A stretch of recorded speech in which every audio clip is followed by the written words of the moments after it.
সবাইকে আর একবার আমাদের চ্যানেলে স্বাগত জানিয়ে শুরু করছি আজকের পর্ব। আজকের পর্বে আলোচ্য বিষয় সপ্তম শ্রেণীর বাংলা পাঠ্যের অন্যতম একটি পাঠ্য দুটি গানের জন্মকথা।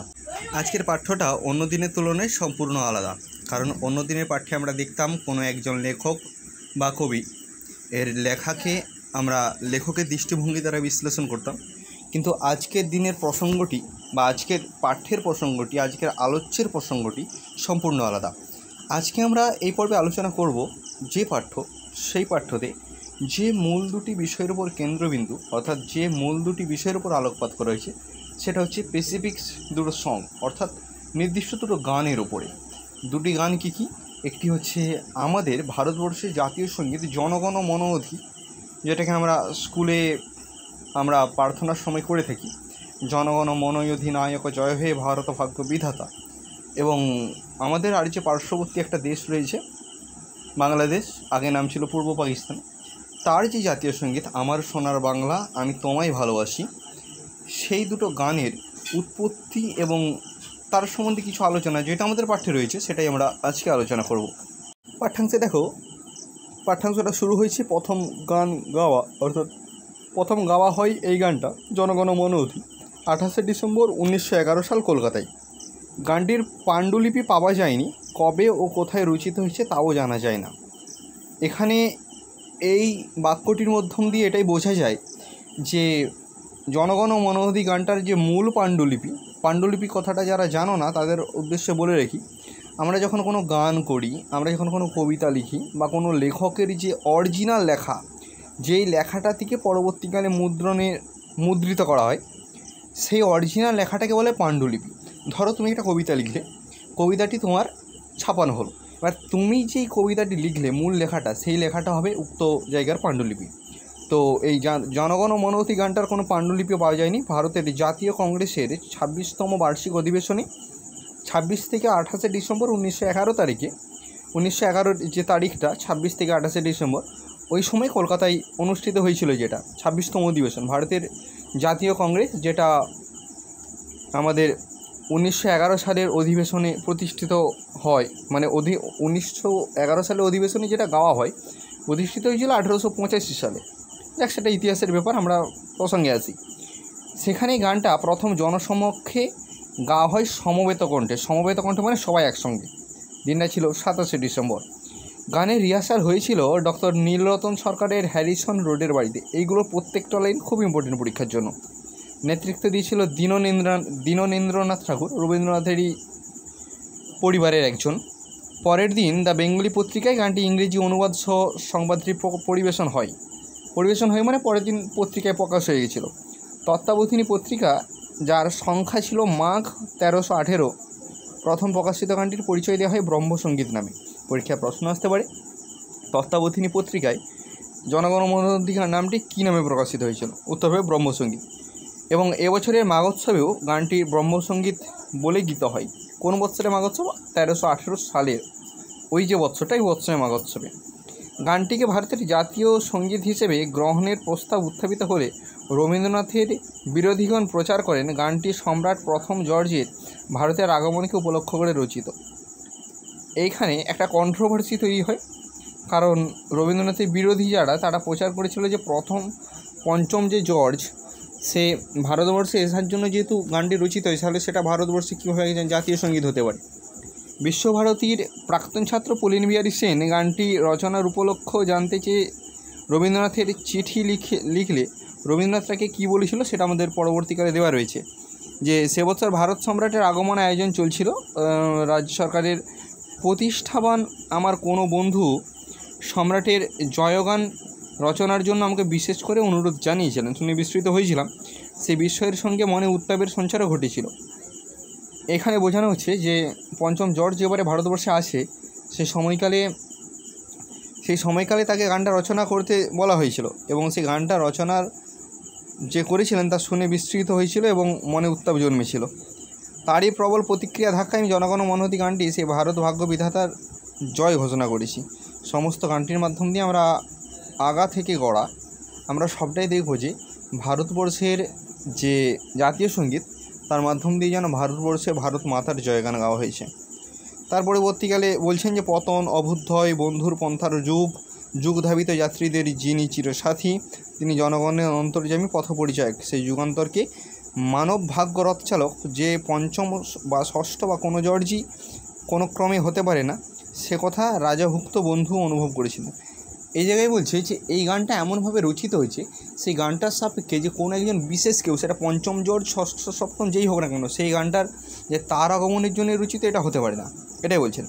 গানটি নিয়ে নানানরূপ সাময়িক তিক্ততা ও ভুল বোঝাবুঝি সৃষ্টি হলেও রবীন্দ্রনাথ গানটিকে পরেও নানা উপলক্ষে ব্যবহার করেছিল।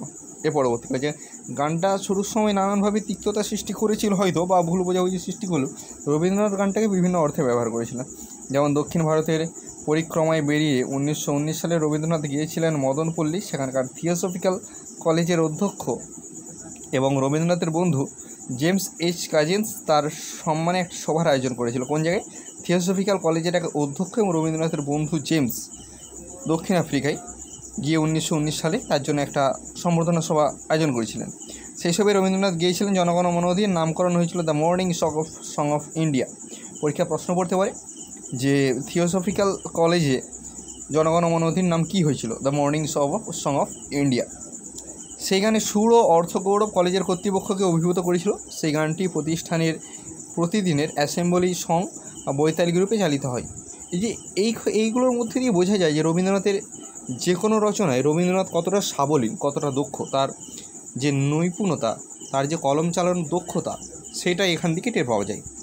পরে 11 বছর পর 1930-এর সেপ্টেম্বরে রবীন্দ্রনাথ জেনিভা থেকে গেলেন সোভিয়েত রাশিয়া। প্রসঙ্গগুলো ইম্পর্টেন্ট।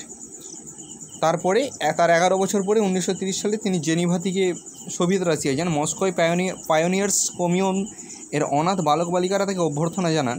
সেখানে প্রশ্নোত্তর পর্বে তারা কবিকে গান গাইতে অনুরোধ করলে তিনি গিয়েছিলেন জনগণ মন অধীন। এই জায়গা থেকে তিনি কোন কোন জায়গায় বা বিদেশের স্পেসিফিকলি কোন কোন জায়গায় তিনি এই গানটা প্রচার করেছিলেন, মানে গিয়েছিলেন, সেটা জানা নাই। সর্বোপরি আমাদের ভারতবর্ষের জাতীয় সঙ্গীত জনগণ মন অধিনায়ক জয় হে ভারত ভাগ্য বিধাতা, পাঞ্জাব ও সিন্ধু গুজরাট মারাঠা দ্রাবিড় উৎকলবঙ্গ, বিন্ধ্য হিমাচল যমুনা গঙ্গা উচ্ছল জলধি তরঙ্গ, তব শুভ নামে জাগে তব শুভ আশিস মাগে, গায়ে হে তব জয় গাথা, জনগণ মঙ্গলদায়ক জয় হে ভারত ভাগ্য বিধাতা, জয় হে জয় হে জয় হে জয় জয় জয় জয় হে। গানটার যদিও সঠিক সুর এটা নয়, পরে একদিন কোনো এক সময় হয় এই গানটা কে তোমাদেরকে শোনানো যাবে।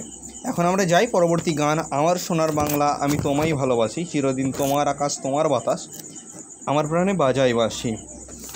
এই গানটি প্রথম গাওয়া হয় 25শে আগস্ট 1905 সালে বঙ্গভঙ্গের সময়কালে।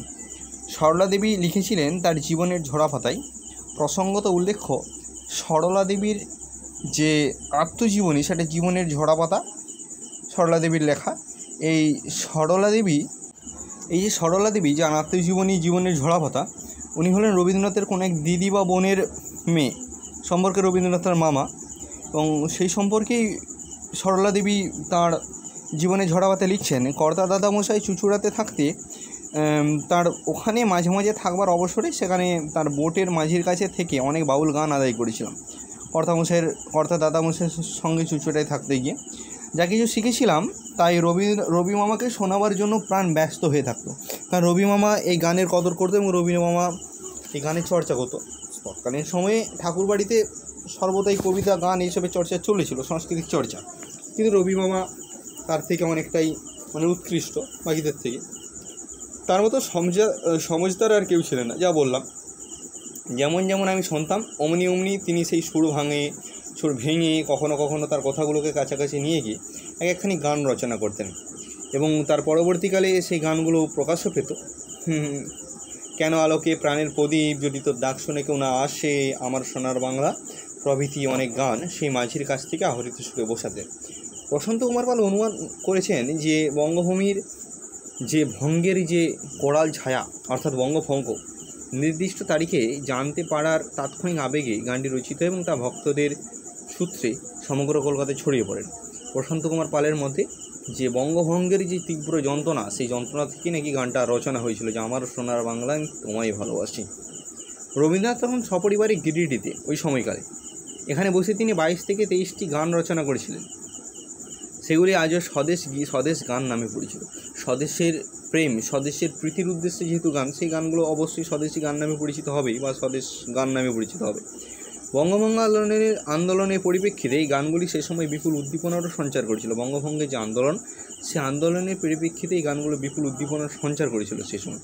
1971 সালে স্বাধীন বাংলাদেশ রাষ্ট্র হিসেবে স্থাপিত হলে গানটির এই প্রথম 10 পংক্তি সেখানকার জাতীয় সঙ্গীত হিসেবে গৃহীত হয়। মনে রাখতে হবে, আমার সোনার বাংলা আমি তোমায় ভালোবাসি যে গানটি, তার সম্পূর্ণ সঙ্গীতটা কিন্তু বাংলাদেশের জাতীয় সঙ্গীত না, প্রথম 10টা পংক্তিকার জাতীয় সঙ্গীত। এ প্রসঙ্গে উল্লেখ করি যে বাংলাদেশ যখন সবার প্রথম স্বাধীন হয়, মানে বঙ্গভঙ্গের প্রথমেই, বাংলাদেশের নাম কিন্তু বাংলাদেশ ছিল না। বাংলাদেশের নাম ছিল পূর্ব পাকিস্তান, এখন যেটা পাকিস্তান সেটার নাম ছিল পশ্চিম পাকিস্তান।